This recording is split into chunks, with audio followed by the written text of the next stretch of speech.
Okay, well, for the past 14 years, actually when I was born, I had gone through 20 operations just to save my life.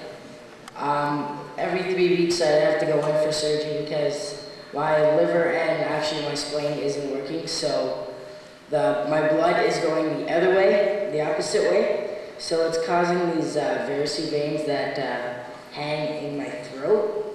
And they'd have to go in with the tube and band them, and then in the next 3 weeks they'd fall off. And they do 6 every time, and I've had 48 done, and I'm the most banded kid in North America. Where will you go next? Tomorrow I'll be in Hamilton, Oakville, Hamilton, Oakville, Chatham, and then Toronto the next day, and then Toronto actually, on Friday will be our last stop officially, but just about 2 weeks ago I got asked to go to Nunavut, so I'm going there on Sunday, and it's going to be cold. Right up in the back.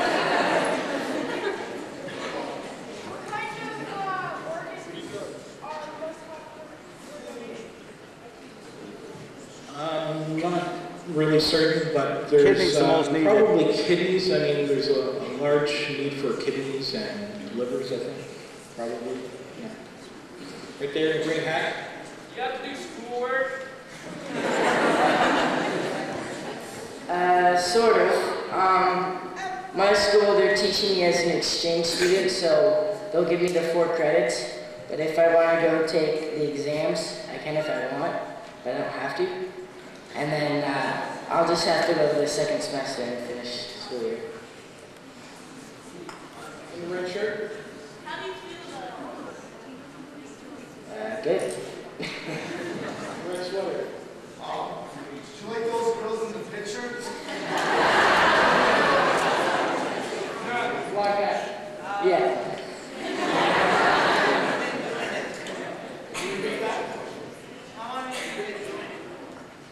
I started on actually January 8th, 2004, and I headed west to Vancouver, BC. Then I drove out to St. John's, Newfoundland, and walked back, and it's been probably 11 and a half months so far.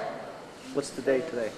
How long are organs, like after they're taken from a person's body, how long are they able to stay out of the body? Like, do you know what I mean? Like how long are they fresh? 6 hours. 6 hours, really? So it's a very small window of opportunity to get it from the donor to the recipient. Sorry. For organ donors, like, say someone in Canada needed one, and they have a match to stay in the U.S. Is there any possibility that you know? Do you know what I mean? No, that's not the norm. It generally wouldn't happen that way. No.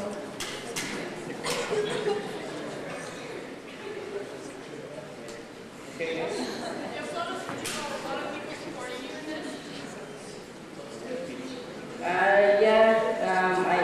My whole community, my school, actually my family, my dad and my mom, supported me. And he's the Gamero. He's been supporting me for the past 11 months, videotaping me. But, yeah, we've got a lot of support. Yeah, we've had a lot of support from the different communities we've been in. Everyone from people having us over to their house for a meal, restaurants, hotels. It's a large undertaking, and we're basically surviving on students' lunch money.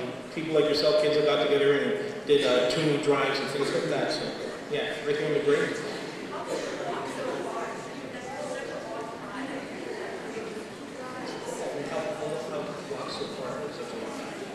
I don't know, I just did it.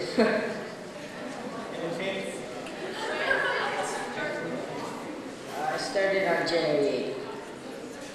What day is it? 350, 348, 349, 349, 349, 349. Yeah. Yeah, it's day 349 of Kris'S walk, which is a 353-day walk. And yeah, How often do you need checkups? supposed to go in every 3 weeks, but since I've been on my walk, I haven't got sick once. So far I've been good. And should I ever regret this, you in the red? What's that thing on the side of you? The battery thing. It's for the CTV guy.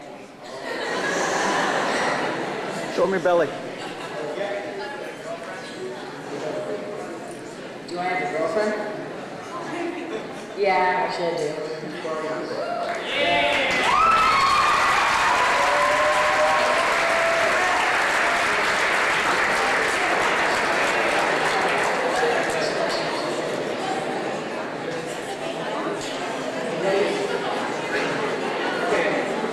Oh, there you are.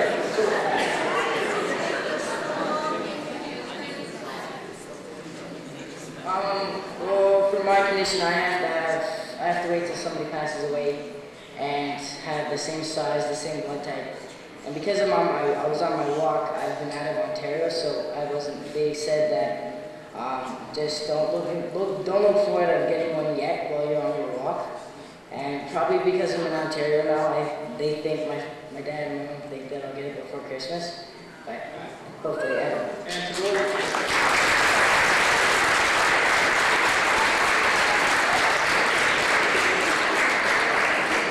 just to go along with that, Chris has had like over 20 operations just to save his life. So if you want to show them what over 20 operations looks like.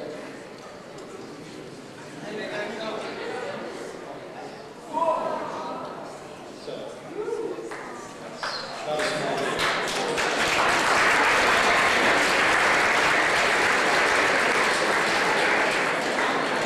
How are we doing on time? Oh, wait. What's your hometown? Sarnia, Ontario. Sarnia, Ontario.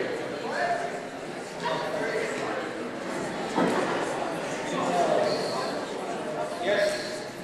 How many Canadians die annually because they don't get their organ transplant? I believe the number's around a third of those on the waiting list. Yes. I understand that even if you sign your organ card, your family, after you die, could change their minds. Yes, very good question, very good. Yeah. We have a system which is called family consent. Basically, what it means is you can sign your organ donor card, but it's not a legally binding contract. So if your family says, no, we don't want to do this, and at the time of your death, which is usually tragic in the case of organ donors, the families are in shock and they're, grieving, and the last thing they want to do is say, yeah, sure, go ahead, take parts of my loved one. So what Kristopher and Step by Step Organ Transplant Association is hoping is that there will be some legislative changes which will bring in a system of precious consent, which mirrors the Spain system, which is presumed consent, which says everybody's an organ donor unless you choose to. Okay, and yeah, in Ontario, Peter Cormos introduced a private member's bill, Bill 56 was called? 156, which would address this issue and hopefully change the law so that people like Kristopher will get their life-saving operations. Opt out. And yes?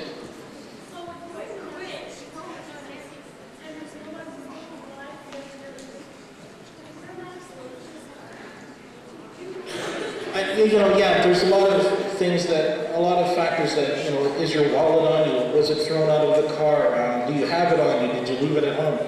So there are a lot of different issues that opt out. Okay. You're saying that parents or family members will change their mind.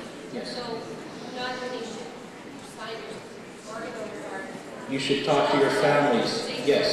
And bring that up so your wishes are known. That's right. Yes. But again, Spain, which has probably got the highest rate, they took on this system, I believe it was 10 years ago, called presumed consent, which said everybody's an organ donor unless you opt out of the system. So what they do now is they have medical liaisons which speak with family members, they monitor people in